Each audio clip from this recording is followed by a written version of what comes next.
Hello, it is the first Tech Tuesday, so I am going to be experimenting with some tech as I'm talking about the tech that I've used in this past week. I started up a project about alignment in 2025 on January 1st.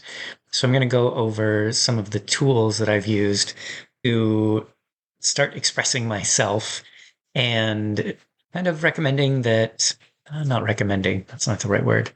Uh, Offering some insight if you wanted to do some sort of creative expressions yourself, some of the things that I've been through. So, in front of you right now is The Art of Wandering. This is the online diary that I've been working on for more than a year now. I have 158 posts up here, and it's through Patreon, which is a little bit different.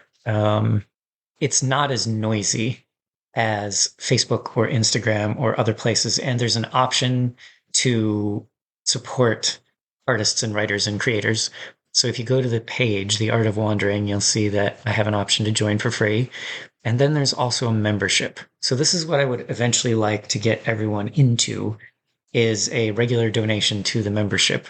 And this diary is kind of what keeps me going. And all of these other things are in support of it. So I recommend checking out Patreon and checking out my Patreon. And if you are a creator, checking out the possibility of you setting up your own. Some people are very successful using it.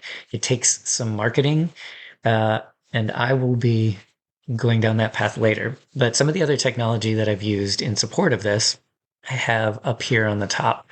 Descript, I have been using since it came out, and it's a lot to talk about. But after I finish this recording, I will be putting it into Descript and editing by looking at the transcript and then editing the words.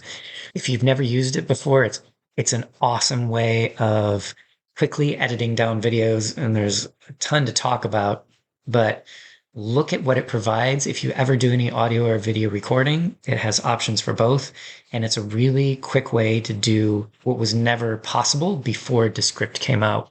Adobe Creative Cloud stuff got really expensive this year, and so I quit the subscription there and found a free for Windows video editing program, DaVinci Resolve. There is a completely free one, and that's what I've been using for anything dealing with editing video instead of Premiere Pro.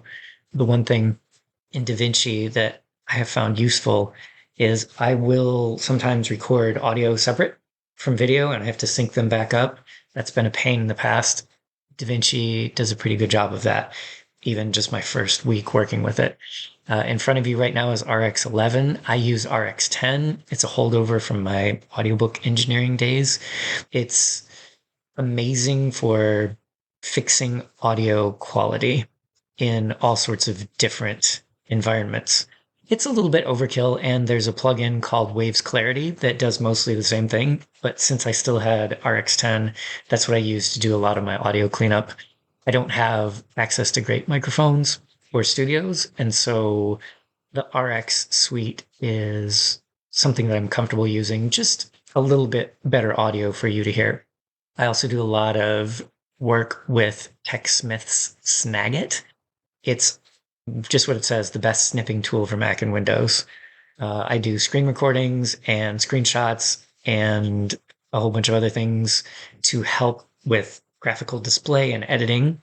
ChatGPT, I use every day for so many things.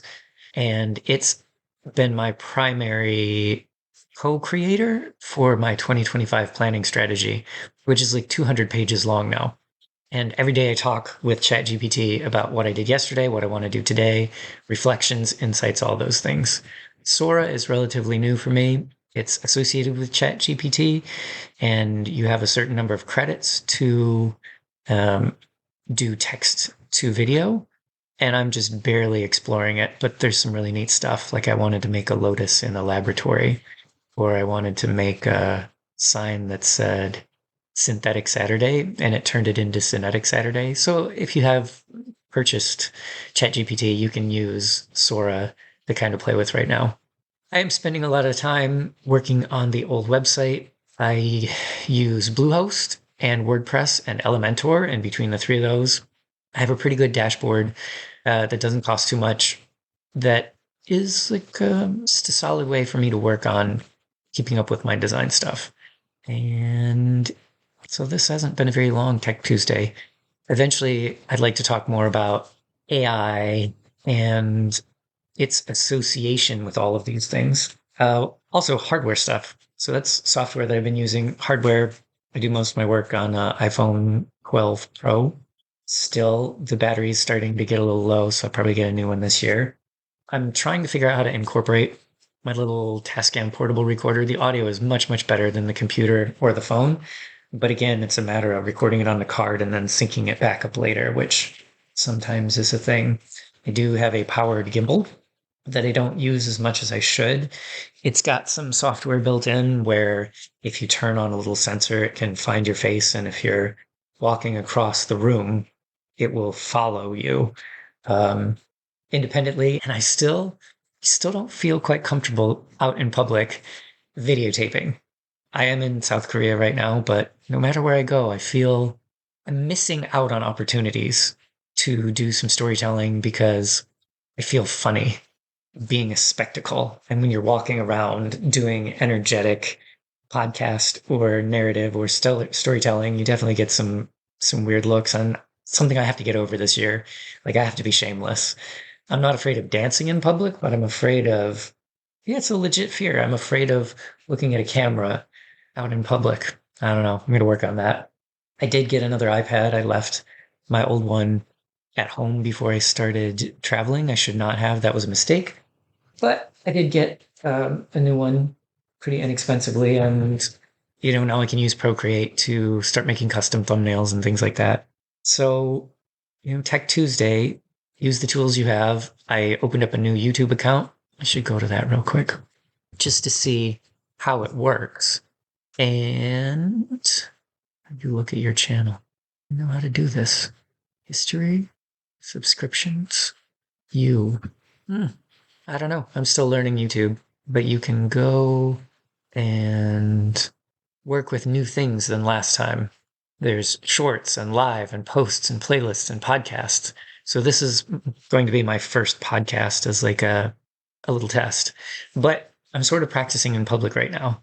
That's the whole point of all of this. And I've made big jumps forward in the last week that I have not made in years because I've been working or I've been running around. So this time in Korea is my chance to like step back and reassess all of my tools and figure out the best way to talk through things. And if you're following me on this journey, you are working with me with alignment and also with marketing and with using tools. I don't have an agenda. I just want to be a storyteller again. And I lost track of that for a while. I'm pretty good at writing every day, but writing isn't everything. And there's so much more possibility of expression. I just have to get used to what's available again. And that's kind of a big part of my alignment is sticking with writing as well as sharing the journey of learning how to use the tools again in case anyone else wants to do the same thing. So that's what I'm working on. And I'm going to have to do stuff like you see the shadows. I'm going to have to go buy a ring light. As much as those things seem silly, there's reasons for having better audio, better video, and better editing techniques. And I'll get into them as the year progresses.